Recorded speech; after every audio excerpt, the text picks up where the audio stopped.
السلام عليكم ورحمة الله وبركاته. ازيكم عاملين ايه؟ يا رب تكونوا بخير. نبدأ الأول الفيديو بالصلاة والسلام على سيدنا رسول الله عليه الصلاة والسلام، والدعاء لأمي ربنا يغفر لها ويسامحها وموتانا جميعا اللهم امين. النهاردة فيديو تاني ان شاء الله. انا قررت بحاول والله ان انا ارجع لكم بفيديوهات يومية وبفيديوهات روتينية، بس بصراحة لسه يعني الظروف اللي حواليا ونفسيتي مش مهيئة قوي ان انا اصور وارجع كده زي ما كنت معاكم في الاول. بس الفترة دي انا اكتر الحاجات اللي شغلاني هي اللي بصورها وهي الاطعام. انا كنت وريت لكم الاطعام اللي فات، وده تاني اطعام انا اعمله بايدي، برضو حبيت اصور لكم تفاصيله كلها زي ما قلنا علشان سببين. اول سبب ان كل اللي اشترك معايا واجتمع معايا على فكرة الاطعام دي يكونوا شايفين فلوسهم واشتراكهم وتبرعهم وصل لايه واتعمل بيه ايه بالظبط، فيتشجعوا باذن الله ان هم يكرروا الاطعام تاني. طبعا انا قلت لكم ان انا بجمع الفلوس من حواليا، الدايره اللي حواليا، اصحابي، قرايبي، معارفي، ناس تبقى واثقه فيا يعني. تاني سبب باذن الله ان برضو انتوا تشوفوا مثلا الاكل وهو لسه ني كده والمراحل كلها، فتتشجعوا بامر الله، وكل واحد يحاول يقدر على حاجه يعملها، ويحاول برضو يفكر في الفكره. يعني الاطعام جميل وثوابه جميل، وباذن الله ربنا يتقبل مننا جميعا. الفيديو ده انا مصوراه تقريبا من 10 ايام، بس ابني بقى ربنا يشفيه ويعافيه تعبان الفتره دي، فما عرفتش خالص ان انا اعمل له مونتاج او تسجيل صوت غير دلوقتي، فاعذروني بقى. ما انتوا شفتوا معايا كده بدات ان انا جبت بانيه، ووريت لكم طبعا المشتريات اللي انا جبتها. كنت جايبه حاجات كتير من فتح الله، طلعتها معاكم، لحمه مفرومه ودقيق وملح وبهارات وحاجات من دي. وجبت البانيه نقعته كده، شطفته شطفه ونقعته في ملح وليمون. سبت بقى البانيه يتنقع، ورحت جايبه البصل قشرته معاكم. طبعا عينيا كانت بتنهار من البصل، ورحت جايبه الكبه، وحبيت بقى ان انا اقشر البصل ده، ان انا قصدي افرم البصل ده فرم ناعم جدا. بصراحه الكبه دي ما كانتش مساعداني، مش عارفه ايه اللي حصل فيها، مع انها كانت شغاله حلو وكويس. انا قلت جايز والله اعلم من كميه البصل او حجمه، حاولت اقطعه واصغره اكتر، بس برضو كانت ضعيفه قوي. فبصراحه قطعت كل كميه البصل دي، واستعنت بقى بالكبه بتاعت صاحبتنا وجارتنا اللي في وشنا. هي فرمته اهو زي ما انتم شايفين، عندها فرمه كده واحده. ورحت جايه بقى هنا عدت عليه تاني، يعني كنت عايزاه بقى يتفرم ناعم جدا وينزل ميته، لان انا كنت هاخد الميه في وصفه، والتفل او البصل نفسه زي ما بيقولوا عليه في وصفة تانية. هنا بقى كنت اهو بفرم فيه، واللي بيتفرم كنت بطلعه في مصفى كده اليدوية دي، وقعدت بقى اضغط عليه كويس قوي بايديا علشان ينزل المية فيه. بصراحة كان بينزل المية بسهولة جدا وبسرعة، لان هو كان مفروم ناعم. طبعا المية في البولة او الطبق اللي هو البينك اللي تحت ده، وكنت باخد التفل بقى ايه في الطبق البلاستيك الازرق. بس زي ما انتم شايفين كده. طبعا عملت الكميه كلها تقريبا كانت 2 كيلو. هقول لكم برده الكميات زي ما قلت لكم، اتفقت معاكم في الفيديو اللي فات علشان اللي حابب يعمل. تقريبا كانت 2 كيلو بصل، ايوه دول كانوا 2 كيلو بصل. هعملهم بقى، خدت الميه بتاعتهم كلها اهو، شلت التفل بقى والبصل نفسه، حطيته في التلاجة، غطيته وحطيته في التلاجة، هنستعمله كمان شويه.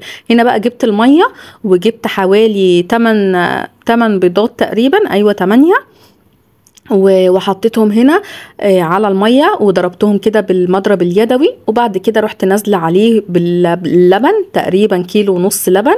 وكان معايا هنا كيلو دقيق، نزلت برضو تدريجي كده، وقعدت انزل واحدة واحدة واقلب علشان اوصل للقوام اللي انا شايفاه.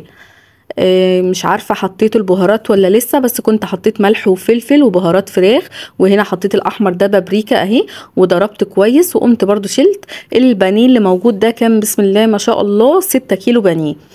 كنت طالبه من البنوته اللي انا بجيب منها الفراخ، هي ما شاء الله عليها برضو بتعامل معاها بقالي 3 سنين تقريبا، فراخ بيتي نظيفه جدا جدا جدا ما شاء الله، وطعمها يعني هي دايما حتى نهزر مع بعض على طعم الفراخ، اقول لها احلى مرقه من عندك واحلى شوربه. هنا بقى جبت البانيه، فضلت انزل بيه قطعه قطعه كده على التتبيله اللي انتوا شايفينها اهي قدامكم. ورحت برضو جايه منضفه المكان حواليا، وهغطيها دلوقتي بالاسترتش. انا كنت متفقه معاها ان الكيلو البانيه يتقطع قطعهولي 15 قطعه تقريبا، فهي ما شاء الله جابت لي البانيه. اول حاجه كان نظيف وريحته زي الفل، تاني حاجه كانت التقطيعه بتاعتها زي ما انا طلبت بالظبط، وكانت جميله ما شاء الله. سبت بقى البانيه يتبل، حطيته في التلاجة. وهنا بقى جبت البصل اهو بعد شويه، وجبت اللحمه المفرومه. برضو كنت جايبه لحمه مفرومه 6 كيلو، كل طبق اهو فيه كيلو. بنت خالتي بقى كانت جات، انا عملت الحاجات دي كلها قبل ما هي تيجي، واختي كانت بتساعدني. هنا جات اهي ما شاء الله، نزلت اللحمه كلها برضو 6 كيلو زي ما قلت لكم في الحله دي. وجبت بقى ايه، هستخدم التفل بتاع البصل لوحده، يعني خلاص صفيته بقى من الميه. وبدأت هي بقى هي تحط التفل على اللحمة، تحط بقى ملح وفلفل، برضو فلفل اسمر، وبرضو بهارات زي ما انتم شايفين اهو. انا كنت بحاول ايه انضف حواليها كده وهي بتعمل، يعني هي مسكت بقى مسؤولية الكفتة دي من اولها لاخرها ما شاء الله عليها، وتسلم ايديها. هنا بقى بدأت تعجن الكفتة كويس قوي بايديها، وانا كنت بحاول انضف حواليها، ولو بتحتاج حاجة كده قبل ما احط ايدي انا كمان في الاكل كنت بروح اجيبها لها واجي. طبعا برضو انا قلت لكم قبل كده ان انا بصور في الغرفة دي عشان اقدر اصور لكم التفاصيل كاملة يعني. عشان كده احنا ايه ناقلين حاجه المطبخ كلها جوه الاوضه دي عشان اصور لكم حلو. هنا بقى كنت بنضف حواليها وشلت الحاجات اللي خلصتها، جبت لها الصينيه الكبيره دي، وقعدت بقى ايه تعجن العجين كويس قوي، وانا قلت اساعدها. هنا بقى جبنا معلقه سمنه بلدي كده على شويه زيت، وبرده قعدت تعجنهم كويس قوي لحد بقى ما اللحمه بقت ناعمه جدا جدا ومتجانسه جدا وداخله في بعضها، عشان لما نيجي نعملها كفته ما تفكش مننا. يعني العجن بتاع الكفته ده هو اهم حاجه واهم خطوه في الموضوع كله. بس كده. هنا بقى خلصنا عجن في الكفته في اللحمه المفرومه، وبدانا ايه، انا كنت بحاول اعمل لها الكور كده في اللحمه عشان يطلعوا كلهم مقاسات معينه، وهي كانت بتصبع الايه الكفته. بس عملت معاها شويه، وبعد كده قلت لها ايه كملي انتي، واحنا بقى هنبدأ نجيب الفيجيتار والبقسماط ده. التتبيلة بتاعت البانيه دي اسهل حاجة فيها ان مكوناتها كلها في حلة واحدة، يا دوب بس بنطلع من التتبيلة على البقسماط على طول، مش محتاجين بقى نعمل طبق فيه بيض ولبن وطبق فيه دقيق وطبق فيه الفيجيتار، لا هي من هنا على هنا على طول. طريقة حلوة قوي، جربوها. عايزة اقول لكم انا كنت اصلا ما بعرفش اعمل البانيه ده خالص، لما وصلت للطريقة دي ما شاء الله بقى بيطلع ناجح جدا مني، وانتوا حتى هتشوفوا النتيجة بإذن الله. اختي بقى قعدت معانا، بقت هي بتطلع بايديها تحط لي في البقسماط علشان الى حد ما اخلي ايدي نظيفه يعني، ونسهل برضو على بعض. وجبت الصاج بقى ده وبدأنا نحطه فيه. لو خدتوا بالكم برضو في الكفتة، احنا طبعا الكلام ده زي ما قلت لكم احنا بنحضر في يوم، وبنبدأ نسوي ونوزع في اليوم التاني، بنحاول نسهل على نفسنا برضو عشان ما نضغطش في يوم واحد. فالكفتة عملنا دور، وبعدين حطينا طبقة استرتش، وبعدين عملنا فوقيها دور، كل صينية بنفس الشكل يعني تقريبا هتبقى واضحة قدامكم. برضو البانيه بقينا بنعمل بين كل طبقة وطبقة استرتش او كيس لحد ما عملنا الطبقات كلها. طبعا احنا كده جهزنا خلاص على التسوية. هندخل كل ده فين؟ في التلاجة بكرة بقى ان شاء الله او تاني يوم. الكلام ده كان يوم السبت مش الاسبوع ده، الاسبوع اللي قبليه، يعني تقريبا زي ما قلت لكم من 10 ايام او اكتر. حطينا بقى الحاجات دي في التلاجة، ودخلنا على المرحلة التانية. هي جابت، كنت نقع انا الخيار وغسلاه. بنت خالتي بقى بدأت هي تقطع الخيار كده تقطيعة. الخيار ده كان كام كيلو؟ كان حوالي 4.5 أو 5. وكنت جايبة برضو 2 كيلو من المخلل المشكل ده. وبدأت كنت جايبة برضو أكياس صغيرة كده خالص، اللي هي أكياس التلاجة، بس أكياس وزنها 8 كيلو أو أقل من ربع كيلو، مش فاكرة كانت ربع ولا 8 بصراحة.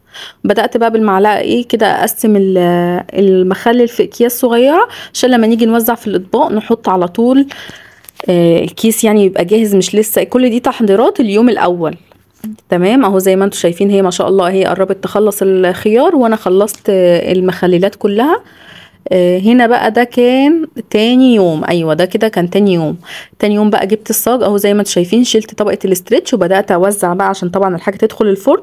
فكنت بشيل الصف الاول من الكفتة، برصه في الصينية الكبيرة دي او الصاج الكبير ده علشان الاكل اهو. شفتوا شلت برضو طبقة الاسترتش عشان بقى الاتنين دول يدخلوا في الفرن.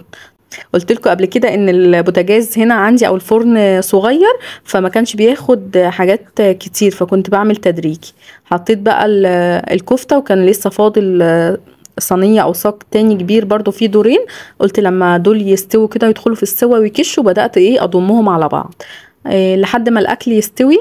اخدت البلح الاصفر ده، مش عارفه اسمه ايه بالظبط، ناسيه بصراحه. البلح ده ماما الله يرحمها ويسامحها يا رب امين، كانت بتحبه جدا جدا، فعشان كده انا اخترته المره دي ان انا اطلعه في الاطعام، رحمه ونور باذن الله، وربنا يغفر له ويتقبل باذن الله. قلت بقى ايه، ابدا احمر البانيه. الكلام ده كان الساعه 11 الظهر، قبل الظهر يعني. حطيت بقى اللي اسمها ايه، الطاسات دي، الطاسات دي، وحطيت فيها الزيت واستنيته لحد ما يسخن، وبدأت انزل بالبانيه. الصينية اللي ورا دي انا كنت بختبرها لان هي مش ألمونيوم، دي كانت صينية. انا طبعا حاولت اخد كذا حاجة عشان ننجز لان ما شاء الله الكمية كانت كبيرة. الصينية اللي ورا دي كنت بختبرها كده اشوفها هتنفع في القلي ولا لا، بس بصراحة ما نفعتش في قلي البانيه، يعني لقيته لزق فيها عشان هي زي ما قلت ستانلس خفيفة فلزق فيها. الطاسة اللي قدام دي كان اللي بيتشمع كده ويمسك نفسه خلاص يدخل في السوا، كنت بنقله على اللي ورا دي يكمل سوا، واحط الني تاني في اللي قدام، يعني بحيث ان هو ايه ما الني طبعا بيبرد الزيت، فعشان ما يبردش الزيت. لما لقيت الصينيه اللي ورا دي مش نافعه في البانيه، رحت حاطه فيها البطاطس. كنت جايبه بطاطس فرم، شفتوها برضو في المشتريات في الاول اهي. كان وزنها تقريبا 2.5 كيلو. كان سعرها حلو، عليها عرض حلو، فجبتها. قلت يعني وفر وتقشير بطاطس وتقطيع بطاطس، وكده كده هو صنف جانبي يعني، فمش هنحتاج منه كتير. بس زي ما انتم شايفين ما شاء الله ما شاء الله، طلع اهو البلح نضيف، والبانيه طلع بصوا ماسك، والكفته اهي طلعت مستويه زي الفل ما شاء الله.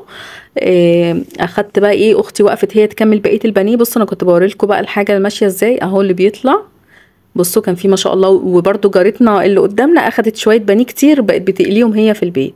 بصوا بقى المقطع بتاع توزيع الاكل في الاطباق كان جميل قوي قوي بصراحه، وكان فيه هزار وضحك، وبابا كان بيساعدني، واختي وجارتنا دي جت قعدت معانا، وكان التوزيع جميل. بس المقطع مش عارفه راح فين، اتمسح خالص. فهنا بقى كنت خلصت التوزيع كله، كنت بس بحط البطاطس، وبعد كده بقى ايه دخلنا على مرحله التغليف.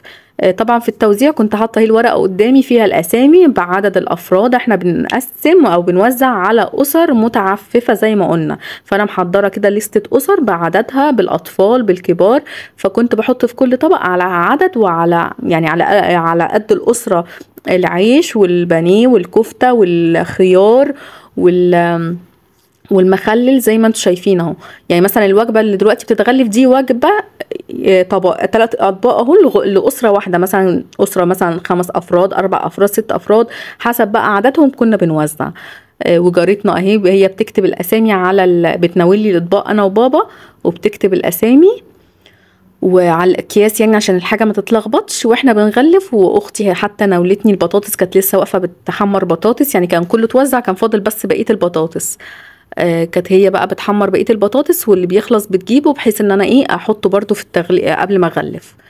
بس كده بابا اهو بيساعدني ربنا يديله الصحه. كده كنا خلصنا، وكان في برضو ناس جت استلمت من تحت البيت، او يعني فضلت ان هي تيجي عند البيت واخدت الحاجه من تحت، كنا بننزلها في الاسانسير يعني. بصوا المقطع ده كنت بقى بابا بيغلف لي البلح، كنا ناسيينه بقى خالص، كويس ان احنا افتكرناه في اخر وقت.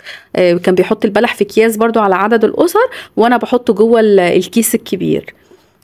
هنا بقى ما شاء الله تقريبا اللي انا فاكراه عمل حوالي الكميات دي عملت 62 وجبه، من 62 ل 65 انا مش فاكره بصراحه. كنا بقى ايه بنحطهم زي ما قلت لكم على عدد الاسر. دي بقى كانت الاكياس كلها اللي نزل، ودول كانوا متبقيين. كنت بوريلكم بقى شكل الاوضه عمل ازاي في الاخر، الدنيا فوق بعضها.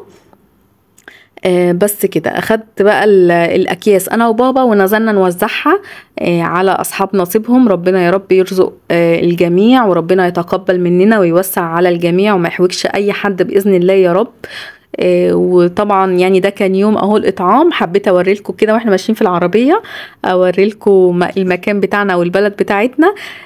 والتوزيع بقى نزلنا وزعنا، وربنا يسر الحال ما شاء الله. نزلنا تقريبا الساعه 4 او 3:30، وخلصنا على 5:30 تقريبا. اخدنا ساعتين في التوزيع. بس كده، ده كان يوم النهارده. يا رب يكون عجبكم الفيديو، يا رب يكون شجعكم. ان شاء الله نعمل فيديوهات كتير، وان شاء الله نعمل خير اكتر باذن الله، وربنا يتقبل مننا جميعا. وشكرا جدا ان انتوا وصلتوا لاخر الفيديو. اشوفكم الفيديو الجاي باذن الله، وحاول بقى ننوعه في الفيديوهات، وما تنسوش الدعاء لامي ان شاء الله بالرحمه والمغفره والموتانه. يلا مع السلامه.